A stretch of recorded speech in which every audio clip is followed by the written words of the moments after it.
Ludzas novada pagastos Nirzā un Briģos pašvaldību vēlēšanu diena rit raiti.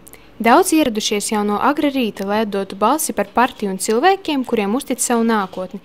Sarakstā ir 375 vēlētāji. No tiem uz doto brīdi ir nobalsojuši apmēram 110, un vēl komisijas locekļi ir izbraukuši uz iesniegumiem 19.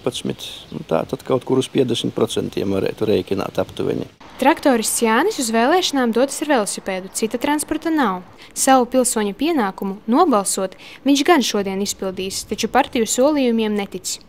Kā jūs apmierina dzīve Ludzas novadā? Varētu būt labāk. Kas tieši varētu būt labāk?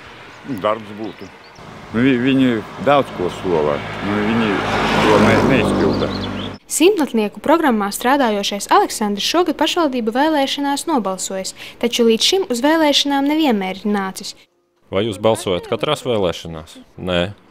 Kāpēc ne katrās? Šodien transports ir, tāpēc arī atbraucu. A ja nebūtu, tad nemaz neietu.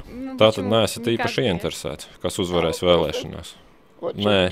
Kāda starpība, kas uzvarēs? Tātad jūs neticat partiju solījumiem? Nē, noteikti neticu. Es tikai pats uz sevi ceru. Ja pats ar saviem spēkiem neko nemainīšu, partijas nelīdzēs.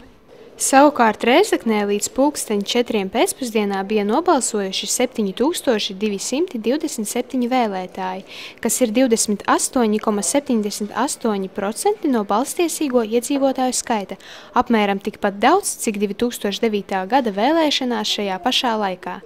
248. vēlēšanu iecirknī Rēzeknes centrā kultūras namā rīta pusē bija pilns ļaužu. Aptaujātie balsotāji atzīst, ka ir apmierināti ar to, kā attīstās Rēzekne pēdējo gadu laikā. Tomēr vēlas, lai šīs pārmaiņas būtu stabilākas un redzamākas ne tikai pilsētas centrā. Mums gribētos, lai pensionāriem dzīve būtu labāka, varbūt kādus atvieglojumus vairāk. Bet tā, pilsēta plaukst, man patīk, pilsētā paliek labāk, bet gribētu, lai plauktu ne tikai centrs, bet arī nomalis. No vienas puses labi, ka ielas sakārtoja, ka ir šī koncerta zāle, bet, piemēram, šeit var redzēt, kāds ceļš, un Rēzeknē ir daudz vietu, kur tieši tāds pats. Uz 13 deputātu vietām Rēzeknē šoreiz kandidēja 155 pretendenti no 11 sarakstiem, kas ir mazāk nekā 2009. gadā, kad bija 238 kandidāti 17 sarakstos. Tomēr vēlētāji uzskata, ka pašvaldības nākotni pārsvarā nosaka ne jau doma, bet paši iedzīvotāji. Man kā kultūras cilvēkam gribas pārmaiņas kultūras dzīvē, attieksmes maiņu no ievēlētajiem.